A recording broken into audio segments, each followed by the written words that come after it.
अस्सलाम वालेकुम दोस्तों, आज मैं आपके लिए लेके आया हूँ आंखों की बीनाई को बेहतर करने का तरीका।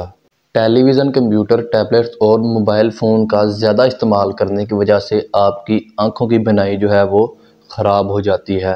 लिहाजा इन सब का इस्तेमाल एक हद तक करें। मौजूदा दौर में काम की ज़्यादती, नामुनासिब ग़िज़ा, खून की कमी और ज़हनी दबाव की वजह से भी आंखों की जो रोशनी है वो कम हो जाती है, आंखों की खूबसूरती कम हो जाती है।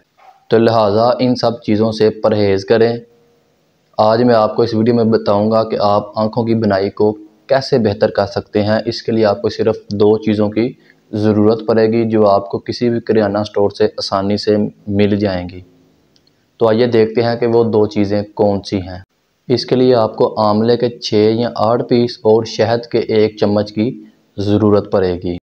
आंवले के टुकड़ों को ग्राइंड करके इसका जूस निकाल लें। अब एक प्याली लें, उसमें आंवले का जूस और 1 चम्मच शहद मिक्स कर लें। इस मिक्सचर का इस्तेमाल बाकायदगी से करें, इससे आपकी आंखों की जो खूबसूरती है वो बढ़ जाएगी। गाजर आंखों की बीनाई के लिए बहुत ज़रूरी है, इसलिए गाजर का इस्तेमाल ज़्यादा करें या रोज़ गाजर का जूस पीने का मामूल बना लें। तो ये थी कुछ एहतियातें और कुछ ऐसी बातें जिन पर अमल करके आप अपनी आंखों की बीनाई को बेहतर कर सकते हैं, वो भी बहुत आसान और सिंपल तरीके से। उम्मीद है कि आपको ये वीडियो पसंद आई होगी। हम मिलते हैं अगली वीडियो में। अल्लाह हाफिज़।